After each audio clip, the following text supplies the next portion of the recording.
Hey everyone! Excited to be here. I gave this talk in PyData New York last November, and then I updated the repo recently, and I annotated it fully. So I'm gonna put the repo in the chat.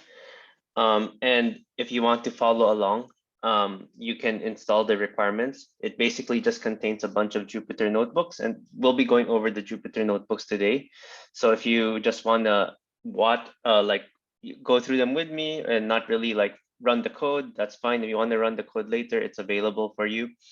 And it may take a bit to install the requirements. So if you want to follow along, go ahead and do that. And then just to introduce myself, so my name is Kevin. My focus is on big data. I'll start sharing my screen. Yeah, and then if you want to ask questions, questions are most welcome during. So yeah, just to introduce myself, my name is Kevin. Right now, my focus is on big data and large scale compute. So I maintain an open source project called 𝗙𝗃, which we'll be going over as well today. So 𝗙𝗃 is basically takes Python, pandas, and SQL code and brings it to Spark, Dask, or Ray. So we let people utilize the distributed computing engines without without having to have the expertise or without having to be, to know framework specific details. Uh, if you guys have experience with distributed computing like Spark, Dask, Array, type it in the chat. I'm kind of interested to see where everyone's at, or if none of those frameworks are familiar to you, that's also fine. We'll go over them today. Just type in the chat what your experience with these frameworks is, so I have a better idea. And then the other library that we'll be going over today, not which we 𝗏𝗃 collaborates with, but I'm not really part of, is StatsForecast. So StatsForecast, so this company 𝗙𝗀𝗃, what they do is they have all of these state-of-the-art time series models available. So we'll be going over StatsForecast today. I'm seeing that there's no experience with the frameworks. That's fine. We'll go over it. So we have so StatsForecast will contain the ARIMA and ETS models. Neural forecasts are the neural network type models, and then we're also going to briefly cover hierarchical forecasting at the last section of this tutorial. And then we have ML forecast, where like if you want to use something like XGBoost, like GBM, to make a base model for forecasting, then you would use ML forecast. So in general, we'll be using StatsForecast today. This is the repo for that. I'll put it in the chat as well for anyone interested. And with that, we'll get started. So once you go, if you get the repo, there's this folder called notebooks, and the notebooks contains all of the in sequential order, the notebooks that we'll be going over today. So just a brief outline of what we're going to do. We're going to just do some basic forecasting with 𝗙𝗀𝗃, StatsForecast, see the syntax, and then we'll apply it on a data set. So the data set today is part of the M5 forecasting accuracy Kaggle challenge. So this is Walmart data. So if you're not familiar with Walmart, I guess like a grocery chain or the department store where you have like 3,000 products, and each of those products has a time series of the sales, and then you're forecasting the sales in the future. So the data is there's 3,000 products, but in the US it's spread across. There's also stores in 3 states, and then like in each of the states there's stores inside. So we're trying to see like, okay, if we get all the California stores, how do we number one, how do we model the California stores separate from maybe the Texas stores, because they have different time series behaviors? And then number two, if we add up all of the forecasts in the California stores, does it equal if the forecast for the California as a whole state, right? So that's the hierarchical aspect of it. And then what we're gonna do is after we get this modeling done, we're gonna use Dask and Coiled in order to scale it out over a cluster.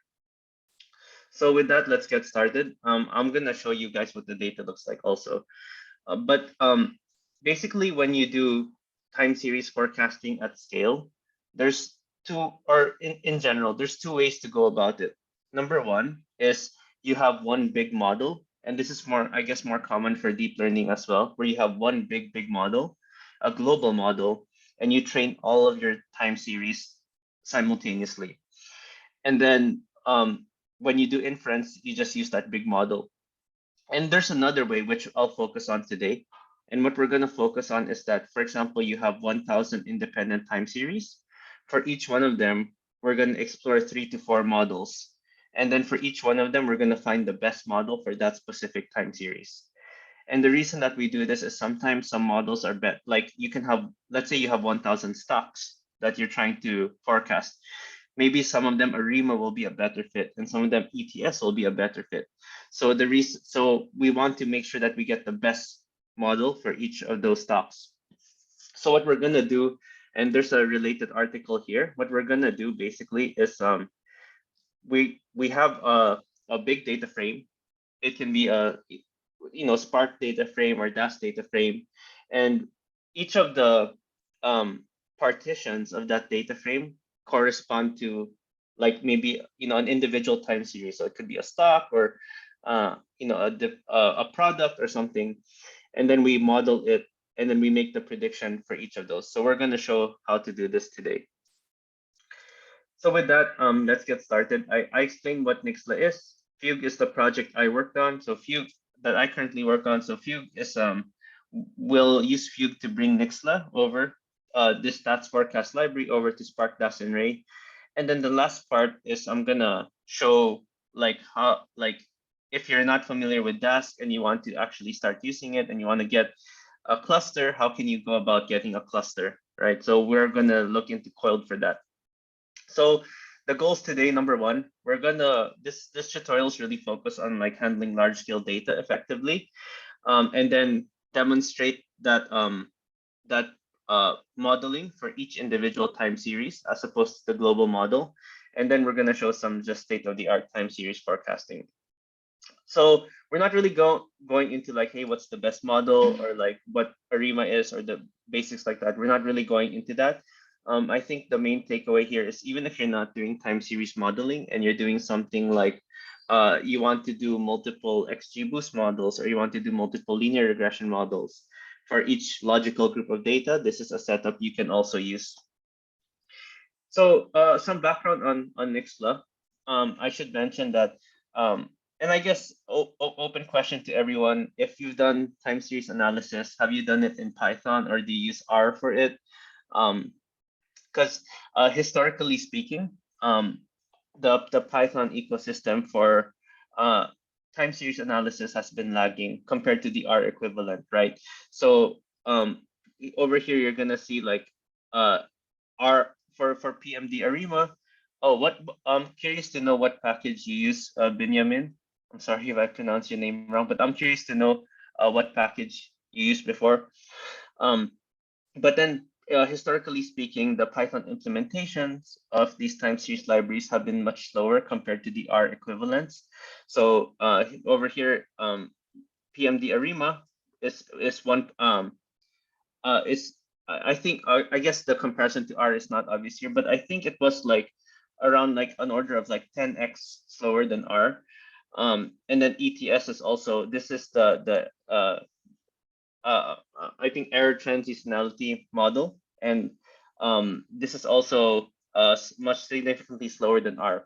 So the 𝗙𝗃𝗃𝗃 project is about how do we accelerate these Python models, and what they do is they use 𝗙𝗃 under the hood. So if you're not familiar with 𝗙𝗃, it's like a just-in-time compilation to accelerate the calculations. So basically, by implementing these models from scratch with 𝗙𝗃, we're able to see significant acceleration, and we're able to bring this speed to the Python ecosystem. So the reason that I like using Nixla for this demo is because when you are training like 1,000 models, it does matter like what the speed of the training time is. You want to make sure that your model training time isn't too long. Otherwise, it becomes even more painful at scale. So, oh, okay. Benjamin said he used stats models. So yeah, I think StatsForecast should be bigger, should be faster than that. So um, if you're there's some links here if you're interested to look at more. So what we're gonna do first of all is we're just gonna mock up some data and just see what the StatsForecast syntax is. And once we're familiar with the StatsForecast syntax, then we can look into, okay, how can we apply this and how can we scale it? So the first thing I'm gonna do is we're just gonna generate. There's this utility called generate series. We're just gonna generate two random time series, and you're gonna see what it looks like here. So this is the random series, and you're gonna see that there's this index called unique ID, and then there's a date and a value that you're predicting. And then what we can do is we can predict what these random time series look like. So I have two here because I generated two. So I have one with unique ID 0 and I have one with unique ID 1. And this is what it looks like. So just just a standard pattern. And then what we're gonna do is use the basic stats forecast syntax to forecast, right? So we're importing stats forecast, and we're passing in our two series, and we're applying two models to it. So 𝗙𝗃 and 𝗙ETS. So in general, they have a lot of models implemented. If you want to use something more specific, you can. I just chose these because they're the more common ones. And the frequency is daily, and then the njobs is -1. So njobs -1 is just saying, hey, use all of the CPUs of this machine, right?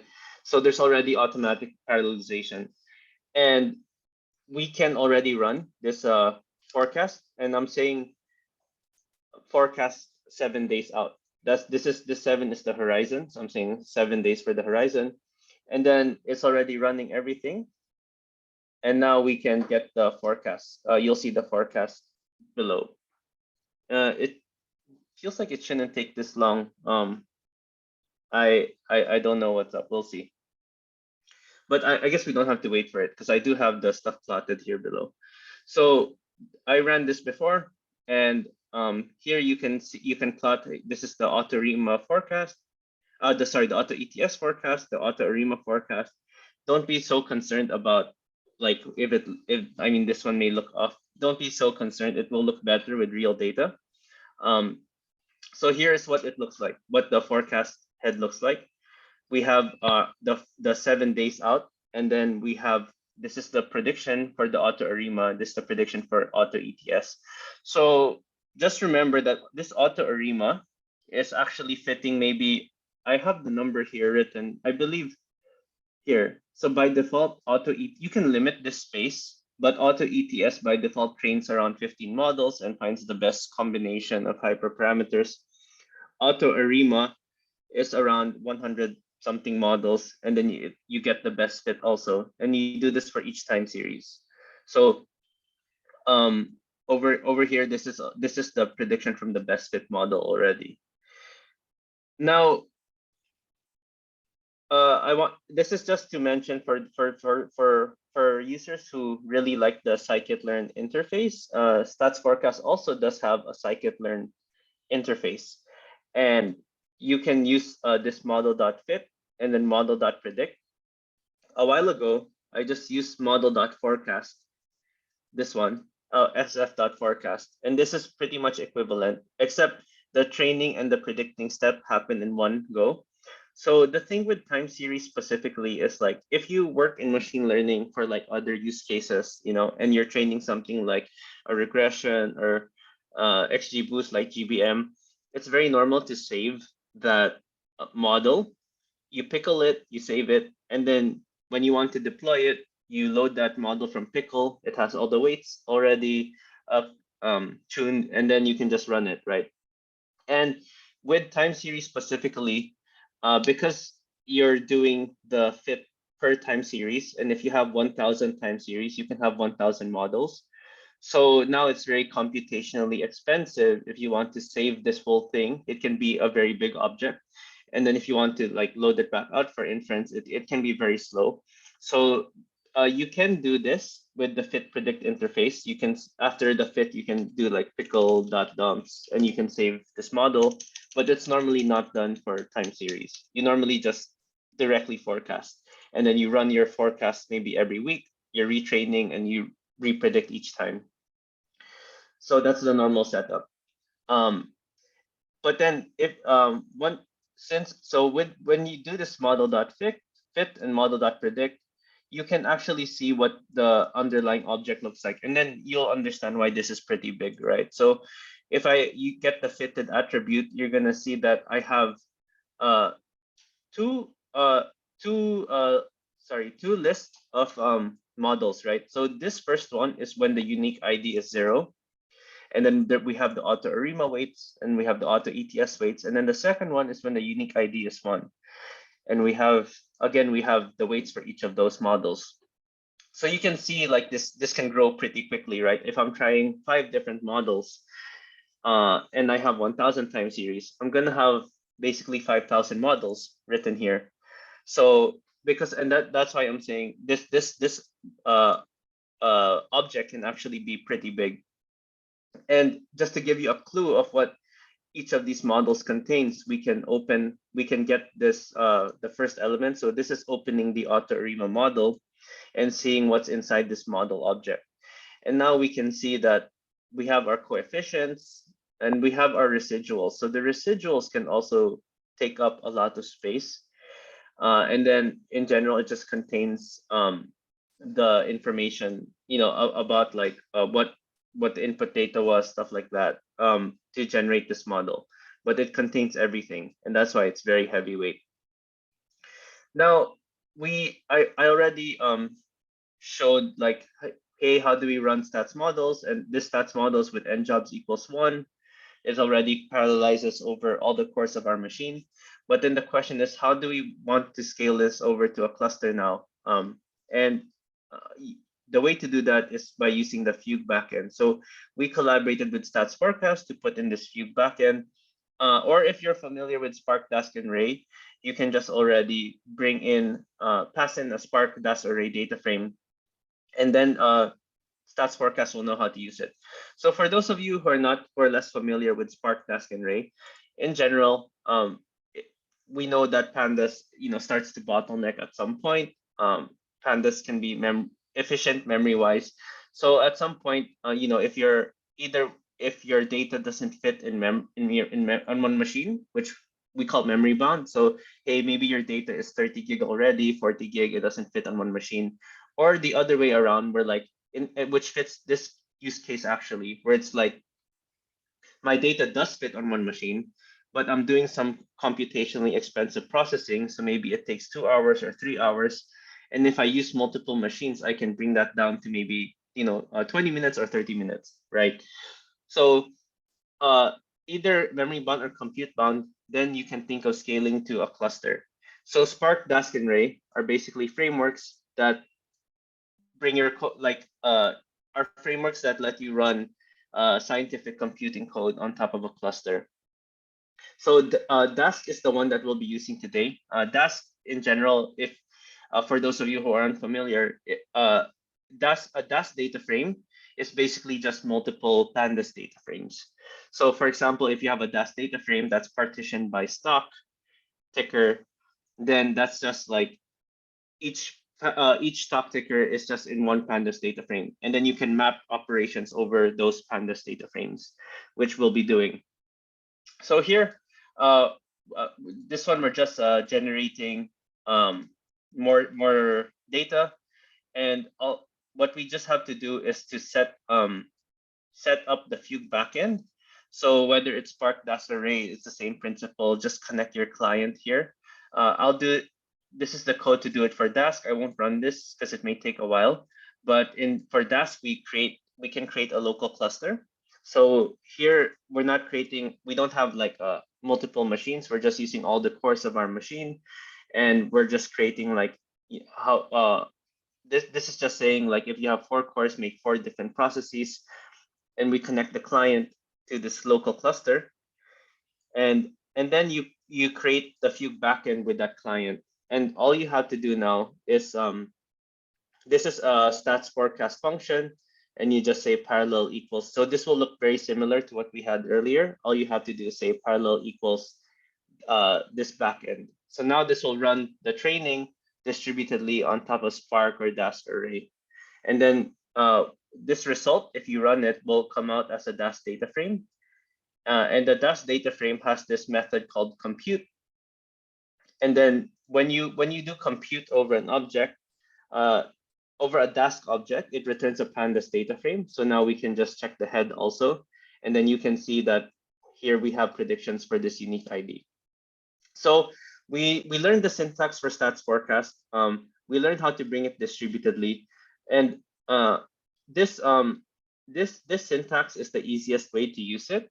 But of course, it's kind of, if you want to do extra code, or you want, for example, you want to write stuff to MLflow, you want to write prediction somewhere, or you want to do cross-validation or something like that, you need to do some more code. So while this is available and while this is simple, sometimes there are use cases where we want to inject more stuff, and that's what we'll be looking at in the succeeding sections. I'm happy to take any questions if there are any, by the way. So I uploaded the Kaggle dataset into this public S3 bucket already. So you can just run this, and it's going to download this data, unzip it, put it in a folder for you already. And just to get a first look at the data, here, I'll just print the head of the training data. What you're going to see is that there's an item, a department, a category, store, state, and then these are the actual measurements. So we have day 1 to day 1,936. And this is the time series of the purchases. Oh, sorry, it goes further, 1941. It goes all the way to, this is the time series of purchases. So each row here is an individual time series. And the reason that it's shaped this way is just because it's like, it has a lower memory footprint. If you wanted to do like one column with your time series, then you'd have to repeat all of these records, which can be very big. But we know that this format is not friendly for machine learning also. So we have to bring it out into a format that we can do. This format won't work with StatsForecast, so we need to bring it out to a format also that will work. And then we're just looking at the other tables available. We have sell prices. So sell prices gives us a price for a given week. So we'll probably have to join it to something. That something is the calendar. So the calendar has the date, the year, the year, sorry, a year week indicator, and then the day of the week. This day is a while ago we had day 1 to day 1,941. This day will be the same thing. I'm not really going to go into this stuff, but basically there's more information you can use in your modeling. I just think it would be distracting for a tutorial, so we're not really going to go into this. So with that, let's do some initial plotting of our data. You don't really need to know you don't really need to dive too deep into what the code is doing here. The point is that we're just getting some of our training data and plotting it to kind of see what the patterns are. And you're going to see that there can be a lot of zeros sometimes. Sometimes the time series doesn't start from here. You're going to see like this one, there's gaps in the time series. Maybe it went out of stock. And that's pretty much it. So with that, now that we're familiar with the data, just know that I think I should just give the statistics here. There's roughly 3,050 products, 3 categories, 7 departments, 10 stores across 3 states. So later on, we'll see how that hierarchical piece fits together, and like how we can make sure that like our predictions for the individual stores, add up to the states, and the states add up to the country. We'll explore that later. But for now, we just have a good clue of what our data looks like. We have a bunch of time series, and we just want to create, the best model for each one. And because we have a lot of them, it makes sense to run this distributedly.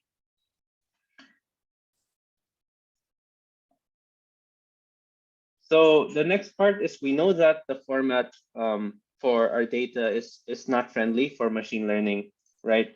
This is our data. This is one time series. So the least that we need to do is we need to bring this out to like a vertical. We need to transpose this these columns. We need to transpose them. And what we're gonna do is we're gonna use 𝗙𝗀𝗃 for that with and Python and native pandas, and I'll show what that looks like. So this is just to load in the data, nothing too new, and we just want to remember what one row looks like, and this is what one row looks like. Now we can load in the calendar also, and we're going to use the calendar to align the training data. So we're just printing the head here just so we remember what it looks like. And then now we can create this function called format sales. And this is one of the features of 𝗙𝗃 that I'm going to show. Basically, you can have look at this function. It's just pure native Python, nothing to do with pandas. But it takes in an iterable of list. So I'll just explain this really quickly, but if it doesn't make sense, like don't worry too much about it. But what we're saying is that for each row, so for each row like this, we are getting the we do another loop here, and we say for the 7th column onwards, which is our days, so that's this onwards over here, we plus 0.01, and this is a hack for time series, because if you have a lot of zeros, you can have numerical instability when you're training your models, because of sometimes you take the log and the log of 0 will not work. So you add a very small number for stability. And then what we do is we just yield this row as in a new row, and we add in the date and the value. And then we just loop through. We just basically do this for each of these columns. So we start here, and then we make a new row. We move on, we make a new row. We move on, we make a new row. And 𝗙𝗃, we can now use 𝗙𝗃 to say this transform function. It will be able to read this function, and it will be able to use this function and then bring it to a pandas data frame for us. So a while ago, this function is defined with pure native Python, lists, iterables. 𝗙𝗃 knows how to interpret that and bring it to pandas. And then when you're dealing with a distributed system, when you're dealing with pandas, it's okay to just infer schema. But then when you're dealing with data over multiple machines, inferring can be wrong sometimes, because like this machine may only see numbers, but then turns out there's also a string in another machine, right? So if you want to have consistency in distributed computing, you need to be explicit about your schema. And then we just have a start, we pass in the start date. And this row, single row here, is going to be brought out to this. Like this is what that row becomes. So you can see why they compressed it earlier. This one is a lot bigger, and then you're going to see the 0.01 here. But the reason we need to do this is because this ds and this y, this is the format we needed to bring it to StatsForecast, right? So we have to pump it out into this format. The method used to pump it out that matters less. The point is we just need to pump it out into this very long data frame. But so now I tested it on the first two rows of my on the first row of my data frame. And it took some time. I believe this will take something like 20 seconds or something. So the point is that we're going to use Dask to array to accelerate this. So over here, same thing. I'm going to start a local cluster. It's going to use all the CPUs of my local machine. I'm going to create a cluster, attach the Dask client to it. And then this is now the same operation, except I'm doing it over a larger set of my data, the first 100 rows. And then these are all the same. I'm still using that same function, even if it's on top of Dask, even if it's on top of array, I'm still using that same function. Q will handle bringing it over. And then we pass in the engine. So the engine here can be, you can do Dask, you can do array also. In our case, we're passing in the client. So sometimes this client will be connected to a cluster. It can be your local machine. Dask is pretty versatile. We just need to pass whatever you're connected to into this 𝗙 function, and then we can run this on top of Dask. So we run this, and we're gonna see that we get this, but for the first 100 time series. So we can see that now we're using all 4 cores of the machine. It's gonna be, I won't run this now just for the interest of time, but it's gonna be a lot faster if you run this because we're parallelizing that operation, and then 𝗙 will be the one to bring it together.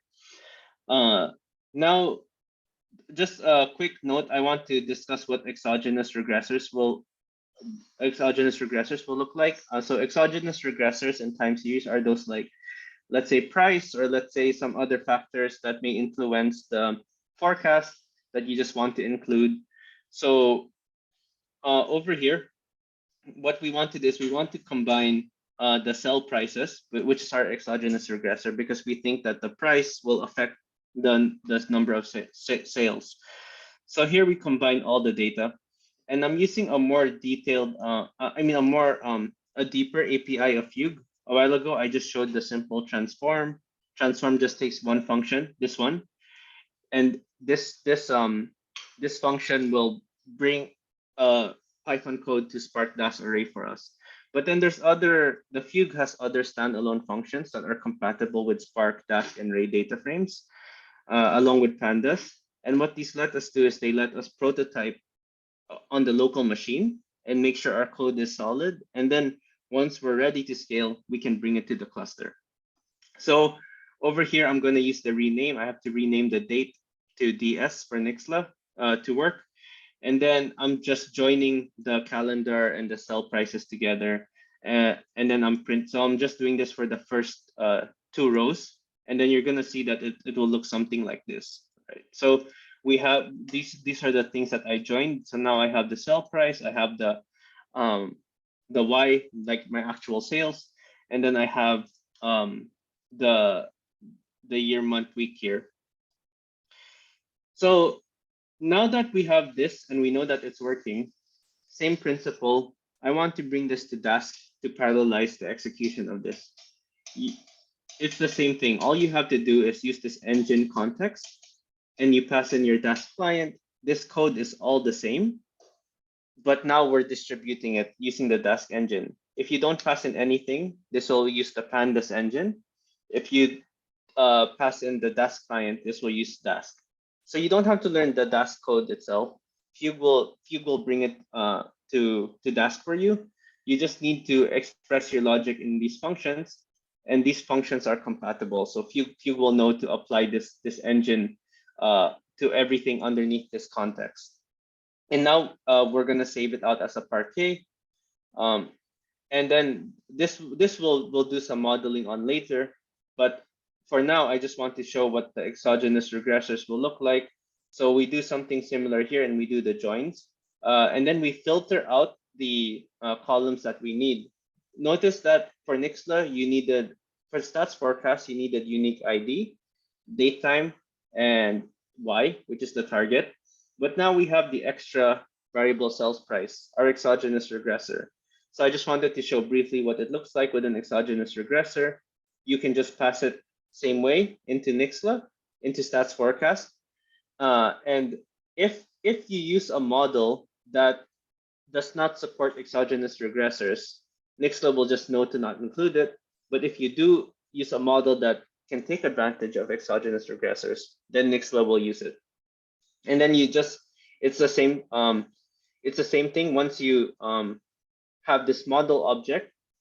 The important thing is that, for example, if we're using the sell price to as an exogenous regressor, that also means in the future we need to know the future sell prices, right?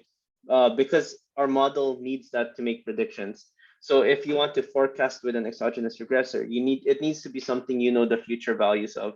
So here we would need to know the sell prices in the future before we can use it. And then once you have this sample data frame, you can just same thing forecast using it, and then you get this. And this already uses the exogenous regressors. So that's just a brief note on if you want to use the exogenous regressors. But the important piece here is that we have a data frame that looks like this. And we're going to do some modeling around this data frame later. But the important part here is that you have this unique ID. You have these roll-ups of like item, department, store, state. And then you have the date, the target, and then you have the sell price, right? So this contains everything we need for both hierarchical forecasting and to make a forecast for each based on the unique ID. Happy to take any questions if there are any. And literally any questions. No stupid questions. And then I have hierarchical forecasting here as the fourth notebook, but instead we're gonna do the Dask uncoiled. So we already had this multiple times where let's use all the cores of our machine. Let's use local Dask. So the nice thing about local Dask is it has a pretty seamless experience, whether you're using it Dask on local or Dask on the cluster. It's just the same. You just connect your client differently. So I wanted to just show one way to get a Dask cluster in order to execute your code if you need to scale out, right? And so what I'm going to show here is coiled. So Dask clusters, there's many ways you can get a Dask cluster. You can get one over like AWS EMR. You can get, if you have a Kubernetes cluster, you can use Dask Kubernetes to spin up a Dask cluster there. But the one I want to show today is coiled. And coiled is if you know like if you're familiar with Spark and Databricks, this is the same thing. It's like Dask and coiled. So like Databricks hosts Spark clusters. So coiled will host Dask clusters for you. So if you need a cluster to spin up, run an operation, spin down, a Dask cluster, coiled is one way to get it. And I like using coiled because it was actually created by the Dask founders, right? So I'll just show you what it would look like. You know, you have your this is what your dashboard would look like, and you can just spin up a cluster. So you have these are like Docker images, and basically you will just use them, and you create a coiled cluster like this, and you say use this Docker image, and then it'll spin up maybe 4 machines with that Docker image, and then you can run your code distributedly. And then here you have the history of like, hey, these are when I was spinning up, you know, my cluster for demo purposes. It took quite a while, so I'm not going to do it right now. But then how this works is it's connected to your AWS account, and then under the hood, they spin up like, I think it's EC2 instances, and they orchestrate those, and then they spin them down. So we have coiled that we're going to use. I mean, we're not going to use it just because spin up time can be long, but I'll show you how it would be done. So in the same way, we can load in this combined data set that's already pre-processed. This is what it looks like, just so you remember. And then what we're gonna do is, this is one of the tricks that I just wanted to show when you're working like on a cluster with big data. What you can do is you can compress, like if you look at this, let's say this is our data frame. This is our unique ID, and maybe we have like roughly 2,000 rows with this. When we're dealing with multiple machines, this 2,000 row data frame will be sent to another machine for processing. And because of all these repeated columns, that that sending of 2000 rows can be pretty big. So when we're dealing with distributed computing and there's actual network transfer of data across machines, we want to minimize the data footprint. And there's a couple ways to do that. Ideally, it's your worker that directly. So like for example, if you have all your data in S3, ideally your worker should be able to load the data directly so that you're not transferring stuff through the scheduler, because the scheduler can become a bottleneck. So right over here, what we want to do is, because we have a small data frame, but then we don't want to copy it, we want to minimize the transfer. What we can do is we can compress the data first. And what I'm doing is I'm compressing this to one row. And you're gonna see the output. Basically, I just repeat these once, and then my Y and my prices, I pack them into a list instead. So you're gonna see the output here, what this looks like. So this is now one row of data. And again, this is another nice feature of Fugue. Fugue knows how to deal with these annotations and will be responsible for bringing it to Pandas or Spark or Dask for you. So I'm using Fugue again on my combined data frame using that compressed data function. And then I partition. So you want to apply this operation for each of the, it's like a group by apply. So you want to apply this operation for each combination of store ID and item ID. And then now what we're gonna get is this data frame. So here, each row represents one product at a store, right? And now when I do my data transfer, instead of transferring this thing, I'm now transferring this compressed thing with the with the Y and the prices as a list, and then I can unpack it later. So now we define the logic to handle each individual time series. So here, what we're gonna do is we have this compressed representation, but again, we can't use that to model, so we're gonna uncompress that now. And here is is where we uncompress it. We get the data frame, and we bring it out. We create the index of the date range, and then we merge our price and our Y columns to this. Yeah, you'll see the test here, and then now we run it here, where we run it on the first row of data, and you're gonna see what the output looks like. So this is what it looks like when we uncompress it. And now this format is way friendlier to model with 𝗙𝗀𝗃. The second thing I'm gonna show is when you want to actually model time series, there's a different cross-validation strategy for those who are less familiar. When we do cross-validation in other machine learning applications, you just get a random or maybe semi-random holdout of like, hey, we have 80% training data, 20% test set, and then you train on the 80%, you test on the 20%. With time series, you can't just do this random split, or even if it's stratified, you can't just do that, because there's a chance that you are predicting past data with future information. So you really need to make sure that it's when you do your folds, that you only are predicting future data points with past information.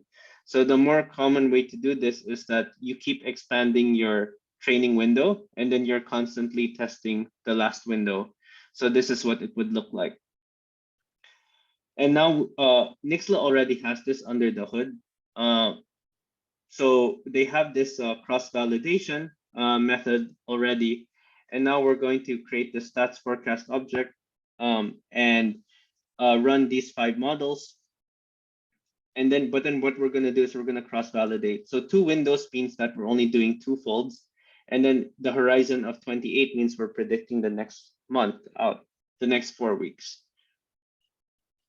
So that's what this is. Now, we can run this cross-validation, and this will give us the metric of the predictions for each of those holdout folds. So we have 2 folds of 28 windows, and then each one of those will get the prediction. So this data frame will contain 56. So 28 times 2, it will contain 56 predictions with all of these models. And then the next part is we want to calculate the error metrics so that we can compare which model did better for each time series. This is just some getting the mean absolute error over here. This is the main part of it. And then we just do that for each of the models. And then now we can calculate the metric and we get a data frame like this. So here we can see, oh, the naive model actually had the lowest mean absolute error for this unique ID. Now that we have 3 things that we did. Number 1 is we unpacked the time series into this format. Number 2 is we did cross-validation to just get predictions for each holdout fold. And then number 3 is we got the metrics for those holdout folds over here. And now we can put the full pipeline together. So these are the 3 things. Number 1 is we format the series. Number 2, we run the cross-validation. Number 3, we calculate the metrics. And then we can test this whole process. Again, we use Fugue because if it works on Fugue on Pandas, it will also work on top of Dask. So again, we do this for the first 2 records. We apply this process function over here. We provide the schema, and then we partition by the unique ID. So we're grouping by the unique ID, and we apply this process function. And then this will, because we're using Pandas, this is still on one machine. But then now what's going to happen is that we get something like this, where we have the naive model doing the best for this one, and then maybe for this other ID, we're seeing that it's either these 3 models are equivalent, tied for the best, right? Crossland Classic, 𝗙𝗏, Adidas. So now that we tested this on the local machine, we can now bring this to Dask. And all we have to do is the same thing. We have to just create a cluster and pass in the cluster. So I tested this, but it was it would take too long. But I just want to give you the code for what it would look like. So with Coiled, I said you have to create a Docker image first. And once you create the Docker image, you can spin up a cluster backed by that image. So here is what that image looks like. We create a software environment. We install all the relevant libraries so that they're available across all machines. And the name of this software environment is PyData. And then when you spin up a cluster, you just have, assuming you're already authenticated to Coiled, it's pretty much drop-in replacement. Instead of local cluster, you're now just saying from Coiled import cluster. And then you create, this one is creating 10 workers for us. And we connect our client to that. So on the local machine, it took 5 minutes for me to run the first 100 time series. And then on the cluster, because there's 3,000 of them, I think it took 20 minutes. So you get significant speed up. If we were to run all 3,000 here, this would be times 30. It would take 150 minutes. We can now bring that down to 10 minutes or 20 minutes instead. So this is to test on the local machine. Sorry, not to test. This would be the code to run it on the Coiled cluster, but it would take too long to spin it up. So I'm just going to use the local cluster, use a sample on it. And then now what we can do is we can get for each of those metrics, for each ID, we can get the best model by sorting by the metric. And then we group by the unique ID, and then we get the lowest metric. And then now we can do value counts over that. And what we can see is that for this data set, or this is for the first 100 rows, we saw that a lot of them, 𝗙𝗏 did a good job. And then for some of them, the naive model actually did a good job, right? So this is the purpose of why, the motivation behind why we want to use a different model for each time series in our data. So that wraps up this section on how to do the training for each individual time series. The last part, which I'll briefly go over, is just hierarchical forecasting. And it will be pretty, this will be pretty quick, maybe five more minutes. I just want to show some hierarchical forecasting. So this is another Nixle library. And for hierarchical forecasting, which is useful for applications like this, you want you're concerned about basically things adding up, right? So this is important in logistics, right? Like you want your forecasts for the stores in the state. If you add them up, the state, it should equal the forecast of the state at the state level, right? So normally if we model these separately, we're going to get different results, right? It will not add up 100%. And hierarchical forecasting is a set of methods to reconcile those and actually make it equal each other. So when when you add up all of the hierarchies and they're equal at every stage, that's what you call a coherent forecast. So the term is coherent over here. So we want to explore how to generate these coherent forecasts. So there's two stages to this. Number one is you just get a base forecast with like your ARIMA, your ETS, same thing. And then number two, you have to reconcile them. So you use a reconciler to make everything equal at all of those levels. So the hierarchical forecasting library of Nixle provides these reconciliation methods. So here, same thing. We have this data, and what we're just gonna do real quick is to filter. We want to just filter and do this. It can be computationally expensive, so we're just gonna filter for this one product first and just see what it looks like. And what we're gonna see is that this product is available in 3 states across 10 stores. And so we want to make sure that it's equal. The predictions are equal. So the first thing you need to do is you need to create. We want to create the top level hierarchy. We don't have the US level. We only have the states so far. So we want to make this US level as well. And this is the total. And then the next thing to do is there's this aggregate function in hierarchical forecasting. And what this does is it returns 3 things: the hierarchical, the S, and the tags. So number one is you're going to see each of these. So this hierarchical is the data frame that contains all of the IDs. It will contain USA ID, California, like a state ID, and then the store ID. Like it has all of the levels already.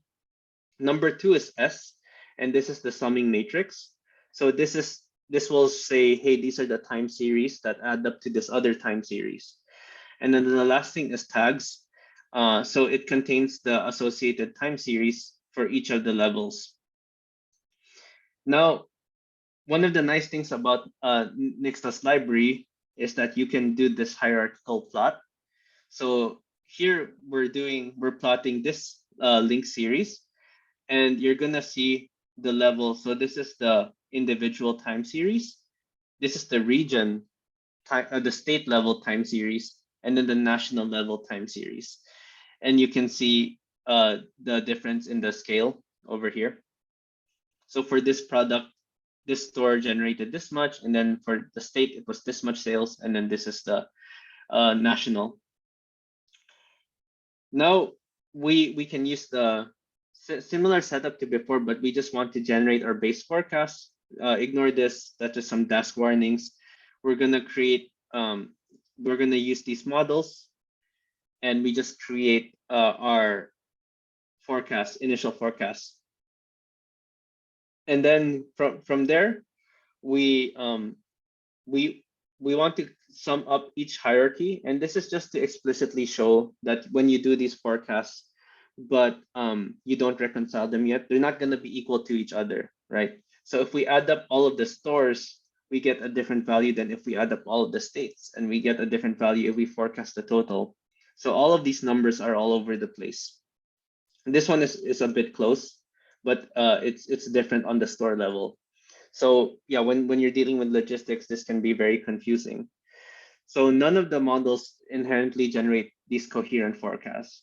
So now we want to reconcile them with hierarchical reconciliation. So we have two reconcilers we're going to try: bottom up, where we just add up the bottom, and then min trace. I'm less familiar with it. It was the 𝗙𝗂𝗏 guys who contributed this section of the tutorial. But then all we have to do is now reconcile the forecast, pass in the forecast, the summation matrix that we had earlier, and the tags. And then now we can have these other predictions here, which are the time series when the reconciled forecasts. And if we add them up together, this is the table we showed earlier, but now we have these other methods. So you're going to see that if we use the 𝗙𝗏𝗹 bottom up, now they're all equal to each other. Same thing with 𝑚STL bottom up. They're now all equal to each other. And then same thing with min trace. They're all equal to each other now. If we add up the store, from the store up, from the state up, and the total, they're all equal. And then now we can plot the associated forecast with each at each level again, where you have the Wisconsin, the specific store, and then at the state, and then at the US level. So the y-axis will change. So yeah, I think that'll be it for now. This is just again calculating some kind of metrics to evaluate which one is the best one. But we don't need to go over that. The point is just the reconciliation process. So I'll end over there. Happy to take any questions. Again, if you want to go over this, the notebook is I put a bunch of effort in annotating it. So if you want to go over the repo, it's in the chat. And if you want to reach out to me, you're welcome to connect with me. I'll leave my LinkedIn, my email here. I guess this should be good. And with that, I'll take any questions.